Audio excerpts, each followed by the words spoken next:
Hey everyone, I'm Kristen and welcome to Cross and Kin. This is Star Wars month. All month long we're celebrating Star Wars, so stay tuned to this channel so that you can catch all of the great Star Wars content in the month of May.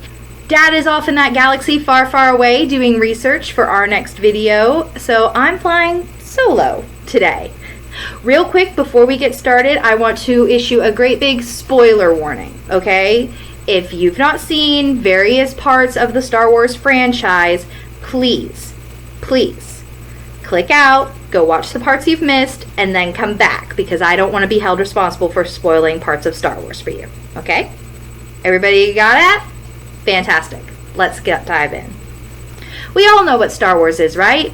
3 trilogies of films that have been dubbed the Skywalker Saga, 3 spin-off movies, 1 animated, 2 live action, and a whole crop of live action and animated TV shows, some of which are better than various parts of the franchise. Everyone agrees that Star Wars is a truly epic powerhouse of a franchise. But everyone also agrees that of the 3 trilogies that encompass the Skywalker Saga, the sequels are definitely the weakest. The originals are hallmarks of modern pop culture. They redefined what a sci-fi space opera could be and set the tone for pretty much every sci-fi movie to come out after that. While the prequels are not jaw-droppingly fantastic, they're a whole flight of steps down from the originals in my opinion. They have their moments. They get better as the trilogy goes on. And Star Wars The Clone Wars, the animated show, it makes the prequels better by association. Because that show is absolutely fantastic, therefore anything associated with it becomes a bit better, you know? Much has been said about the sequels and who should take the blame for their less than greatness. But with the sequels, I'm not sure there is one person we can really blame. Honestly, there's enough blame to go around in regards to the sequels. The directors, the producers, the insane amount of writers. Rise of Skywalker had a total of 6 writers. Plus, Disney can all be blamed for the quality of these films. Though most people tend to pick one person or group to blame.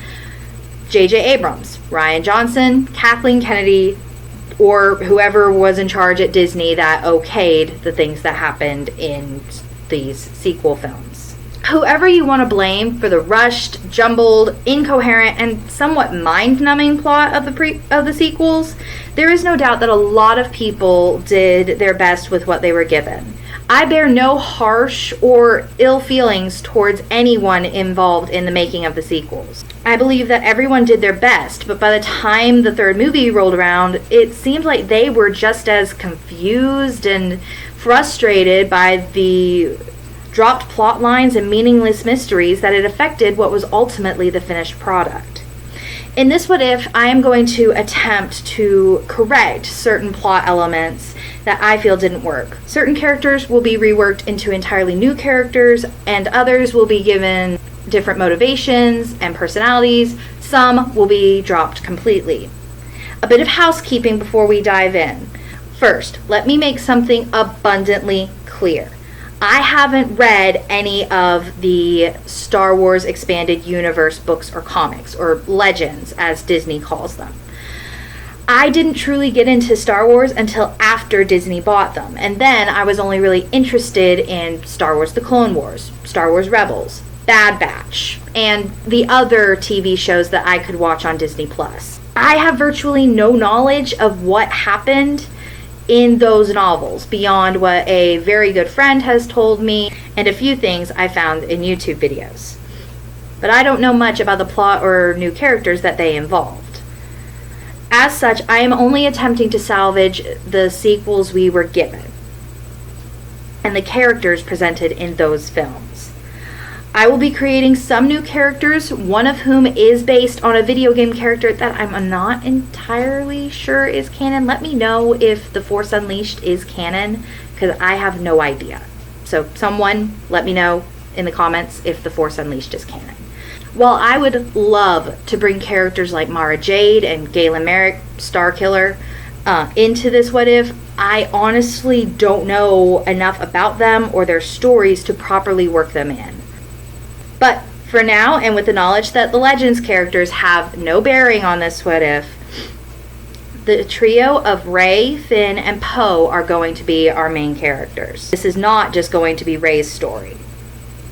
Their friendship, respect, and love for each other is going to be a driving force in my version of the trilogy, in much the same way Luke, Han, and Leia's was in the original. Also, Snoke is going to be our big bad. He will be different, but he's our primary bad guy. The Emperor is not going to come back in the third movie through some convoluted cloning plot that completely nullifies Anakin's character arc from both the prequel and the original trilogies. Characters like Phasma and Hux are also going to be changed drastically, but we'll discuss that when it becomes relevant. Also, please don't be alarmed by my not mentioning R2-D2 or C-3PO very much throughout this. Assume that they're somewhere in the background for most of the scenes that they would logically be a part of. 3PO is one of my least favorite Star Wars characters. Sorry to all of you who love him. Therefore, I'm not going to try to cram him into my version of the trilogy for the sake of fan service. They are there, and they do interact, but if you start to miss them, just assume they're somewhere in the background bickering with one another, because that's what they do anyway. Okay, we all set? Alright, without any further ado, let's get started. The Force Awakens. The title is great. I don't think it needs to be changed. I really liked this one when I originally saw it, and of the three movies, it is definitely the best. Again, my opinion. But that doesn't mean we can't make it just a little bit better. A lot of stuff is going to stay the same, but one relatively big change that I want to make mention of right now is that I'm completely removing Kylo Ren / Ben Solo's weird Vader worship. It's gone entirely. It is not going to be present. His motivation is not going to be some sort of perceived unfinished business that Anakin had. I can't honestly, logically think of a reason he would believe Anakin had unfinished business, considering Anakin fulfilled the Chosen One prophecy in the 6th movie. So, I don't know what unfinished business Ben thinks Anakin had, so we're dropping that. Ben is a person who, for all intents and purposes, was abandoned by his parents and sent to live with his uncle at a young age, tempted to the dark side as a teenager, was nearly murdered by the aforementioned uncle, more on that in the next video, and then groomed for at least a decade, if not longer, by a twisted and manipulative Sith who seemed to genuinely care about him, for a while anyway. He has a lot of problems, daddy issues being among them, but he's not the most well-adjusted person to begin with. Therefore, his motivation is at least partially to please his master, as Snoke has seemingly been the one person in his life to actually be there for him. Everyone clear? Okay, let's begin. The opening crawl will remain the same. Luke's missing, Leia has Poe looking for him, the First Order is in power and gaining more every day, and there is a new resistance fighting them. Much of the intro is going to remain the same as well, with one major change. Jakku is now Tatooine. I know that in either a comic or a novel or something, there was like this great big battle on Jakku, and so it is a important part of the franchise. But I didn't know there was going to be summer reading involved with the sequel trilogy, so when I first saw this, Jakku was a completely new planet to me. And since we don't return to Jakku at any point after this first half hour, 45 minutes, it really doesn't make a difference if it's Jakku or Tatooine. And it's always easier to return to a place that people know rather than force them to get to know a new place. So instead of Poe being on Jakku when he's talking to Lor San Tekka, it's a village on Tatooine where they meet. We'll see things like Jawas, Sand People, or Banthas when Poe lands to make it feel all nice and familiar. Here's where a bit of the change begins. Lor will ask how Poe found him, and Poe will say that he has a friend in the Outer Rim that keeps her eyes open for him. The her will be explained in the next movie, so come back for the next video if you want to know who that her is. Lore gives Poe the map to Luke, and the rest of this part plays out pretty much how it did in the film. Dialogue at all. The First Order's attack, Poe putting the map in BB-8, then getting captured, BB-8 getting away, Kylo Ren killing Lore, then ordering everyone else in the village killed as well, and Finn snapping out of his stormtrooperness. That all stays intact. The whole bit with Kylo torturing Poe and then Finn breaking Poe out stays the same, except we are going to highlight a Finn line. I was taken from a family I can't remember and forced to fight for a cause I didn't understand. These words will sort of stand out to Poe, and he'll say, listen, I don't know you, but nobody should fight for something they don't believe in. You get me out of here and maybe you can find something worth fighting for. Or, if nothing else, find a life to call your own. They do their whole escape in the TIE fighter, and Poe names him Finn as he doesn't want to call him FN2187 every time he talks to him.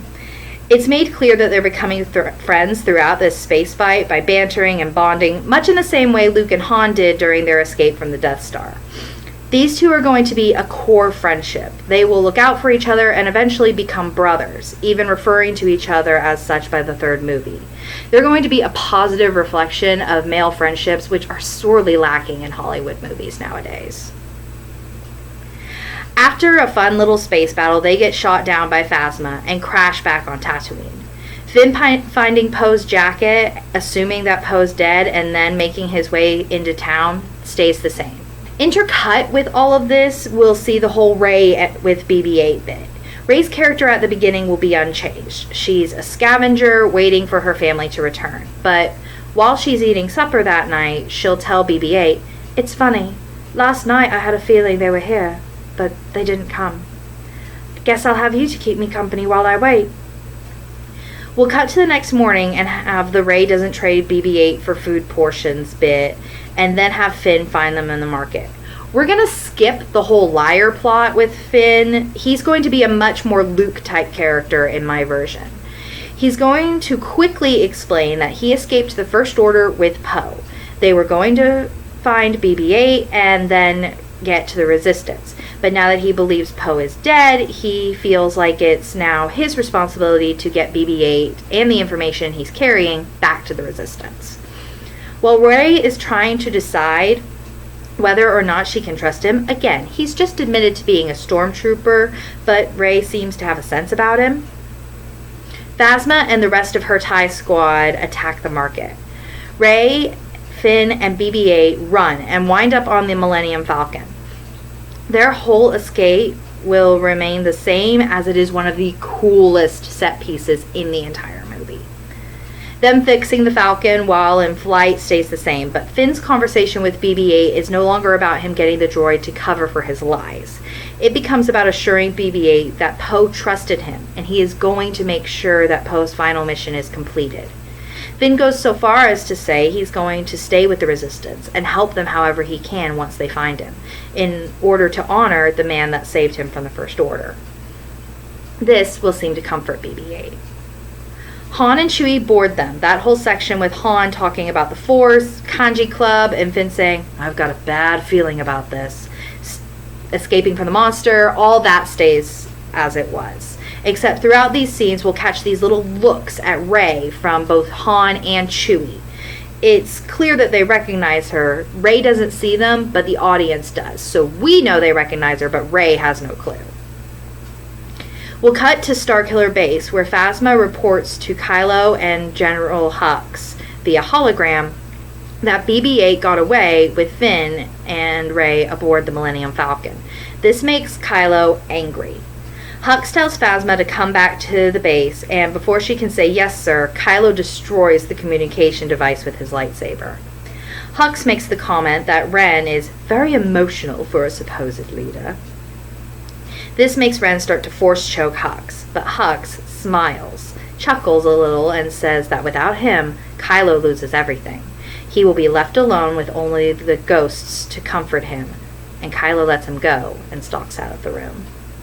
As I said, in this version, we're going to cut Kylo's weird fixation with Darth Vader. He's still going to be emotional, volatile, and short-fused, all of which can be chalked up to years of manipulation and influence of the dark side, as well as psychological abuse from Snoke. But he is going to be his own person, not someone trying to be Vader, even if we are keeping the Kylo Ren helmet, because I think it looks really, really cool. Hux is also going to be different. He makes it very clear that the First Order follows him over Kylo Ren, with the exception of Phasma. She follows Kylo over Hux. Hux will be a far more formidable foil to Kylo Ren in this version. He's not going to be this snarky, simpering idiot. He is a military leader, calm, cool, and collected, with backup plans for his backup plans. Think Admiral Thrawn from Rebels, just slightly less bone-chilling. He's allowing Kylo to take the lead, mostly because he knows that if he fails, all the fallout will hit Kylo, and he'll be free to run things the way he wants. After Kylo leaves Hux, we'll have the Kylo having his conversation with giant hologram Snoke about Kylo needing to rid himself of Han. It should be noted that I'm going to change how Snoke looks physically. The decrepit old alien in a bathrobe is neither scary nor intimidating to me. We are going to let Andy Serkis be seen. No motion capture this time round, even though he is the king of mocap. And yes, I know this messes up Andy's appearance in Andor, which is awesome. But you know what they say, everybody has a doppelganger out there, so it doesn't really bother me that much. Plus, at this point, we don't know Kino Loy's fate, so maybe they are related. As for Snoke's appearance, he'll have the yellow Sith eyes, will shave his head and beard, will also paint Sith symbols, like tattoos, on one side of his body, which will be visible on his neck, on the lower half of his face, and up on his bald head. We'll also have him in proper black Sith robes. Menacing and terrifying should be the words that people use when they're talking about Snoke. Part of his backstory will be revealed in conversation between Hux and one of his subordinates, or Kylo and Snoke himself, where we learn that he was trained as a Sith Inquisitor during the time of the rebellion, and was the only one of them to survive the war.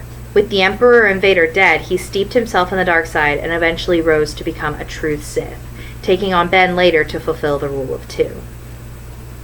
After Kylo nods to Snoke's words about needing to cleave himself from Han, we'll have Hux's speech to the stormtroopers and do the whole blowing up of the New Republic. This time, we'll not only see Rey's reaction, but Finn's reaction to this as well. He'll make a face, and when Rey explains what she felt to Han, we'll see him looking at her like, I felt that too. But he won't say anything. We get to Maz's palace, and again, this plays out very close to how it does in the actual movie. Han will give Rey a blaster and ask her to be part of his crew after they get BB-8 to the Resistance, and she loves the idea. We can tell that Han is happy she said yes. They'll go inside. Maz will refer to Chewie as her boyfriend, and we'll see the two randos contact the Resistance and the First Order, respectively. The difference is with Finn. He's not trying to ditch them or get as far away from the danger as he can. Again, he wants to get BB-8 to the Resistance and then join them, so he's not going anywhere. But Han asks him to give Chewie a hand repairing the Falcons so that Chewie can come inside and see Maz before they have to leave. Finn heads out as Rey and BB-8 start to wander around. Han and Maz sit and talk. Maz asks, does she know? Han says no, and Maz calls him a coward who runs before realizing running isn't in his nature. Han would respond that he does come back, to which Maz would respond, true, but always prepared to run again when things get hard. We go down to Rey and BB-8 in the basement. Much of this will stay the same. Rey will find Anakin's lightsaber, start to have visions, and hear voices, but instead of seeing the Knights of Ren in the rain, the Knights of Ren aren't going to be a thing in my version because it's not like they served a purpose in the original films anyway. She sees Kylo Ren, and he sees her. The connection that they have in The Last Jedi is going to be established here, but we're going to have a an explanation for it that actually makes sense. Kylo will ask who she is, and Rey won't answer because she's not exactly sure what's happening. He'll ignite his lightsaber and ask again, "Who are you?"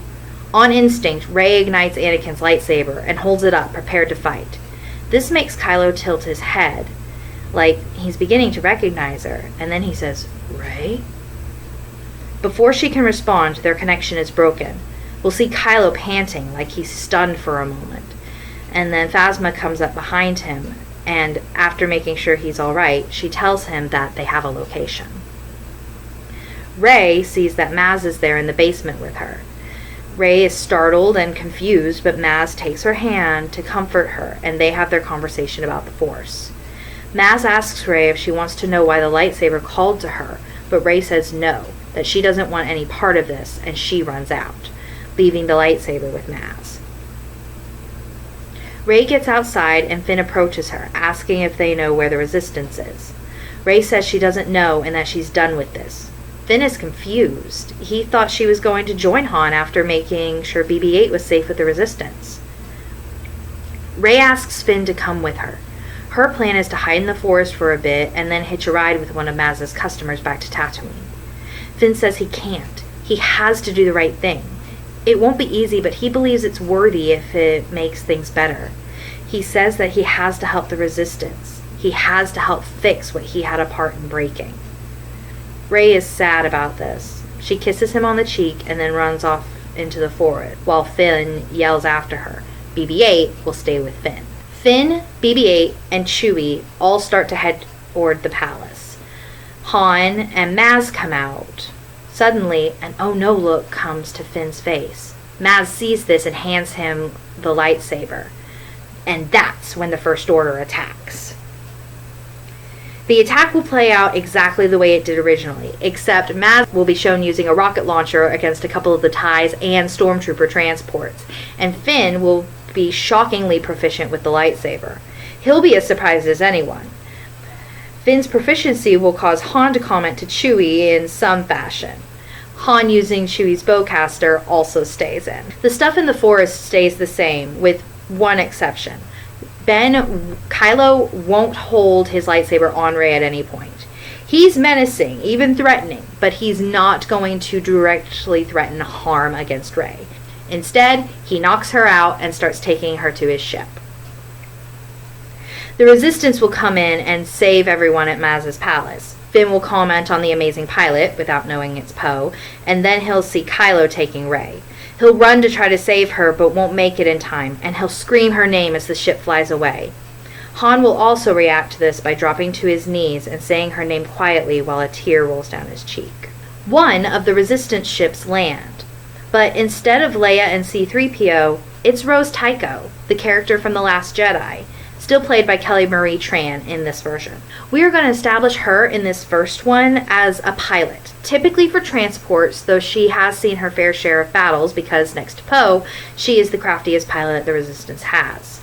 Throughout the rest of this and the next two films, it will be established that she is good friends with Poe, if the kind of friend that you constantly trade fun barbs with. She won't have romantic feelings towards Finn, but they will become good friends. It will be stated at one point, either in this film or the next, that she lost her sister prior to the events of the trilogy, during a First Order raid on their homeworld, which is why she joined the Resistance in the first place. She's also in a relationship with Beaumont Kin, the character played by Dominic Monaghan in The Rise of Skywalker. He'll be a character all throughout this trilogy because I am not going to waste Dominic Monaghan as an actor. Rose tells Han, Chewie, Finn, BB-8, and Maz that she was sent to get them by General Organa. Finn and BB-8 immediately get on Rose's ship, but Han hesitates. Maz asks him if he's really thinking about running again. Han frowns and tells Rose that he and Chewie will follow them in the Falcon. Chewie and Maz look at each other. Maz smiles and says, "I'll be seeing you soon, handsome." Chewie says something that makes Maz laugh, and then he too heads for the Falcon. And they all take off as Maz says, "May the Force be with you." We go to Starkiller Base. Rey wakes up strapped to the chair with Kylo Ren looking down at her. She does her whole bit of calling him a man hiding behind a mask, and then he takes off the mask. This is where the biggest changes are going to happen. When Rey sees his face, it's clear that she recognizes him, but can't seem to place him. Rey will look confused and repeatedly say, "I know you," or ask, "How do I know you?" It is at this point that a lot will get revealed. Kylo introduces himself as Ben to Rey and tells her that he's going to help her remember. He reaches out his hand, and instead of her resisting him and him not being able to get inside her head, he unlocks her memories. Rey is revealed to be Ben's little sister, younger than him by 5 years. We're going to assume that he was like 15-ish when he destroyed Luke's school. So she would have been like 10 or 11, somewhere in there. We'll see images of her and Ben as children with Han, Luke, and Leia watching over them, and all of them being a happy family. This way, we get a scene of the original trio all together. One flash will show Ben playing with the training orb from A New Hope, while Rey summons some tools to build a small version of the Falcon and then flies it around the room with the Force. The 3 grown-ups watching on. Another flash will show the kids spying on the trio, while Luke tells Han and Leia that he'll take good care of the kids and make sure they're trained as Jedi. Han says that so long as he can come see them, it's all right with him, and Leia is all for this idea. It will be shown that Rey had a little training as a Jedi alongside her brother, and that they could communicate without having to be in the same area. The Force connection they had in the sequels we got will be explained by the fact that they are siblings who grew up together and trained together for a time. Similar to the connection Luke and Leia had, but stronger since Ben and Rey knew they were siblings and made it stronger through their abilities. It will be shown that Rey was on the Millennium Falcon, learning to fly with Han and Chewie until Rey gets a bad feeling and asks Han to take them back. When they came back, everything was destroyed. R2 was alone and in low power mode, and Luke and Ben were missing. They took R2 and went to find Leia. She told them that Ben did it. That's what Rey felt through the Force. And until they could find Ben and bring him back to the light, they needed to hide Rey to keep Ben from finding her and trying to turn her to the dark side as well. Han didn't like the idea, but Leia was convinced that it was the only way to protect their daughter. So they took her to Tatooine and left her with someone Han knew from his days as a smuggler. They told her to wait for them there, and both promised that they would come back for her one day. Then Leia uses the Force to suppress Rey's memories, ensuring that she wouldn't remember them once they left. They left the Falcon behind, as it was the most easily recognizable ship in the galaxy. They got on Leia's ship and left while Rey screamed after them. This will explain why Anakin's lightsaber called out to Rey, because she's his granddaughter. It would be as much hers as it would be Ben's. It also explains why Rey was able to fly the Falcon like a pro. She'd been trained to do so since she was little. Rey will pant for a moment, the weight of the memories overwhelming her. Then she'll look at Ben in horror and say, "Oh, my brother, what have you done?" Their back and forth here will be similar to the original, but in a brother-sister context, with him trying to tempt her to join him on the dark side and her trying to bring him back to the light, ultimately ending with him storming out, promising that she will join him before the end. We cut to the Resistance base. Poe, BB-8, and Finn all reunite. Finn would catch Poe up on everything in a real quick run-on sentence, going on and on about how they have to find Rey. And Poe, chuckling, would say, "Don't worry, Finn. I'll help you save your girlfriend." Han and Leia would also have their reunion, with the briefest of cameos by C-3PO. He also won't have the little bit with the red arm because that's pointless. Han and Leia's conversation will be about Rey. Han basically gushing about how strong she is, if a little headstrong and stubborn. "She gets that from you," Leia would quip. "Nah, princess. The stubbornness is all you," Han would quip back. Though he is clearly worried that Ben has her, Leia seems to think that Ben won't hurt her. He always loved and protected his sister. Hurting her would be too far. Han would be skeptical, saying, "He's pretty far into the darkness. We hid her from him for a reason." To which Leia would respond, "But he's not so far gone that we can't pull him back. I know that our son is in there. I know that we will get both of our children back." Han will say he's sorry that he left. Leia will tell him that she knows why he did. They lost their son and had to leave their daughter and the only real home Han ever had behind. She knew that it practically broke him, and it did break them. Han will smile and say, "I still love you." And Leia will respond, "I still know." And she'll hug him. We'll see BB-8 mess with the shutdown R2-D2, with C-3PO explaining that he's been that way since Luke vanished, and no matter what they try, he refuses to wake up. 3PO theorizes that he's waiting for something, perhaps Master Luke's return, though he adds that it's a ridiculous idea. Poe will call BB-8 over and we'll get into the briefing about the incomplete map and Starkiller Base.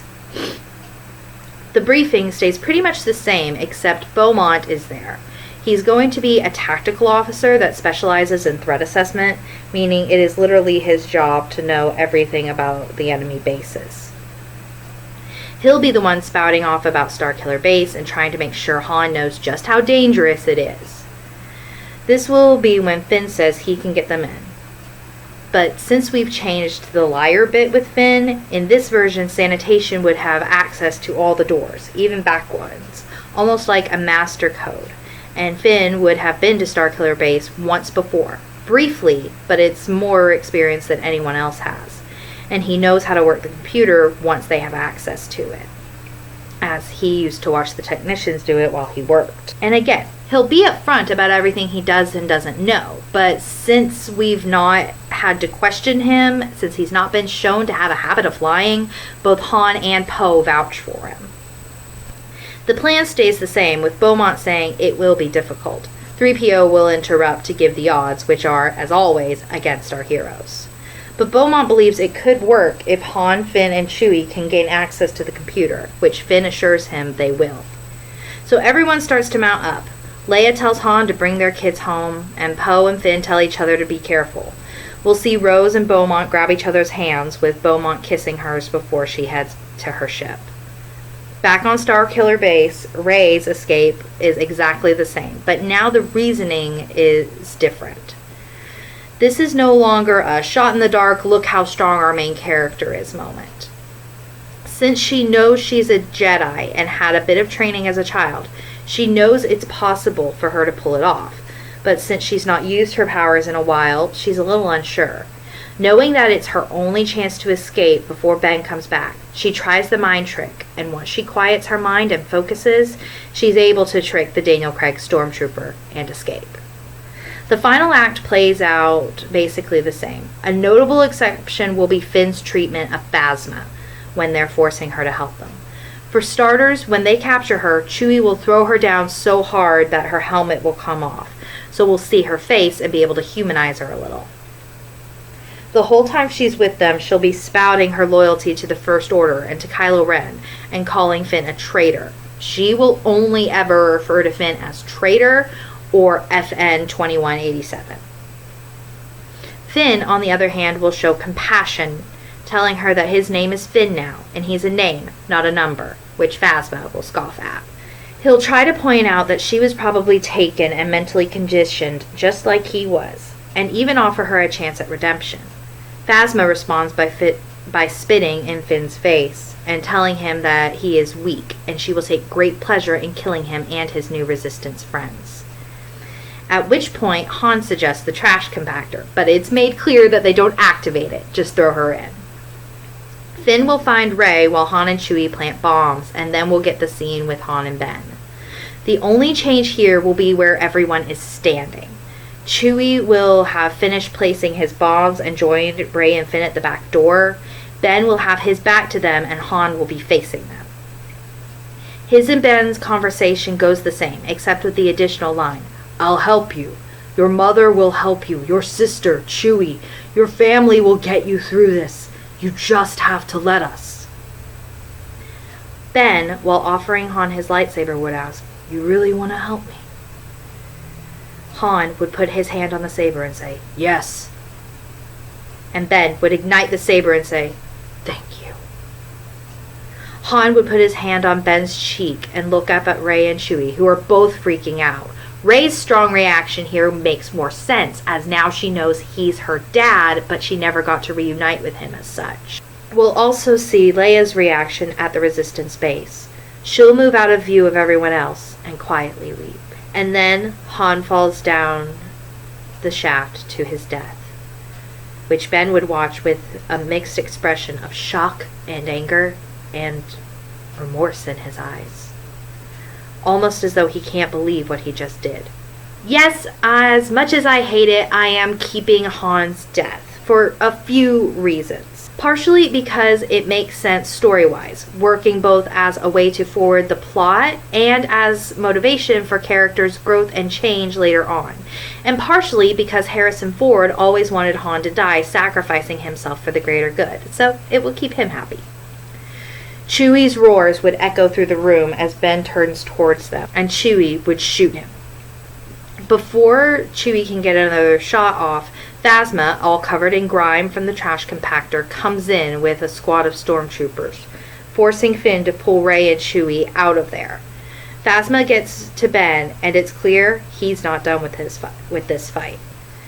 The aerial battle will remain exactly the same. Nothing will change up there. We would see Rose in an X-Wing, possibly bantering with Poe a little, but otherwise the attack on Starkiller Base stays the same. Just a fun, pure, classic Star Wars space battle. An explosion will separate Finn and Rey from Chewie, and they'll wind up in the forest. Rey is unconscious from the explosion, and Finn is checking on her when he hears a lightsaber ignite behind him.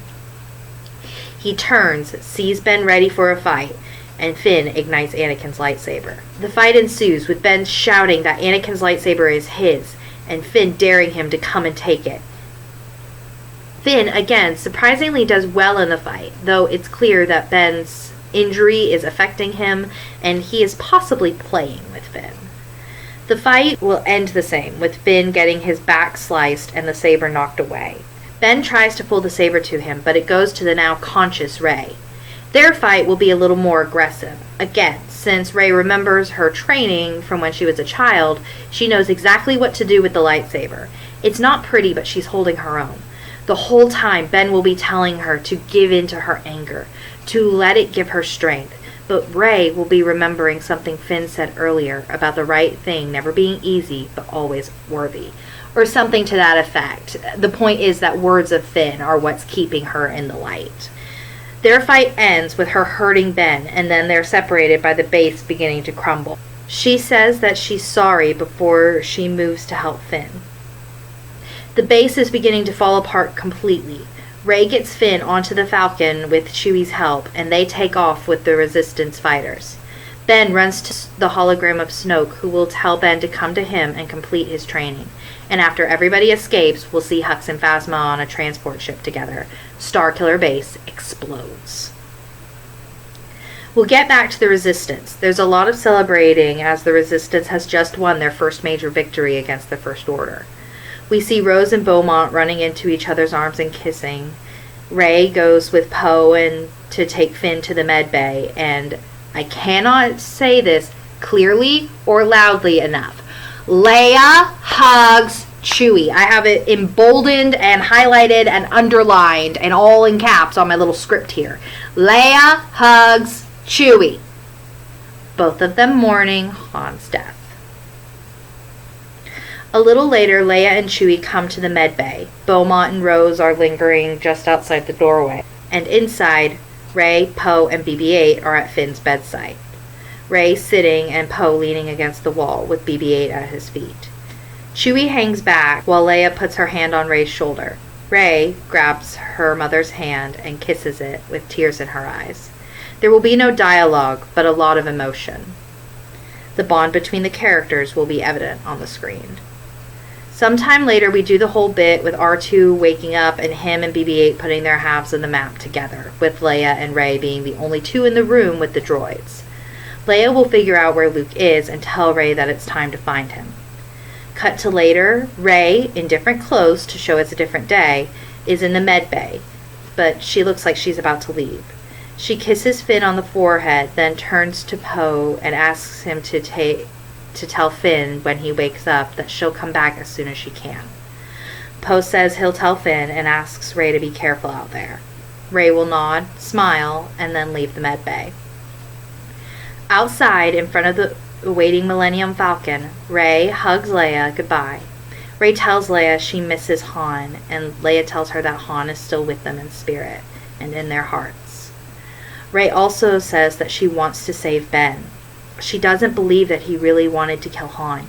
It was the dark side twisting him up, and during their fight she could sense his regret. Leia agrees, but says that they can't force Ben down a path. It has to be his choice to return. Rey says she knows, but that doesn't mean she can't help him along. Rey tells Leia that she loves her and then gets on the ship, and she, Chewie, and R2 fly off. They reach Act 2, and this bit will play out exactly the same. Rey hikes up the mountain alone, finds Luke, and offers him Anakin's lightsaber. Cut to black, roll credits. I think simply making Rey the daughter of Han and Leia would fix a lot, not just in this movie, but in the sequel trilogy as a whole. Not only would it allow us to focus on a better parental mystery with Finn later on, but it would give Rey better motivation to want to save Ben, as he is her older brother, rather than some cute boy she feels sorry for. There's nothing wrong with compassion and empathy, but when they are the motivation for wanting to save someone after he murdered many people's favorite character in cold blood, it doesn't work that well for me. In fact, Ben is the cause of death for all three members of the original trio, so unless there's a really good reason, none of the characters should want him redeemed. And yet, Rey still winds up kissing him in Rise of Skywalker, but sorry, I'm getting sidetracked. That is for a couple videos ahead when we talk about Rise of Skywalker. Making Finn and Poe the characters that we still need to learn about moving forward, Poe in the next film and Finn in the third, balances everything out. It makes everything way less convoluted and gives us more time to get to know these characters individually. The character of Snoke will be more fleshed out in the next two installments as well, as he is our big bad and we'll have the time to devote to him. Establishing things like Rey and Ben's connection, as well as characters like Rose and Beaumont in this film, allows it to be a bit more streamlined when we get into the other two movies. But that is where I'm going to leave it for today. Check back next week to see what I do with The Last Jedi. I am so glad that you all joined me here today for this What If. Be sure to like, comment, subscribe, ring that notification bell so you know every time we upload. And hey, if you have something that you deeply want to talk to me about, whether it's Star Wars related or something you'd like to see on the channel, our email is down below in the description. Also, if any of you are artistically inclined and would like to create artwork based around this version of Star Wars, please send it to that same email address. I would love to look at it. It will probably be better than the stuff I'm going to edit into this. So yes, by all means, please send me your artwork. I would love to see it. Star Wars month is just beginning, and I am so excited to get to the next installment of this What If series. But until we meet again, may the Force be with you.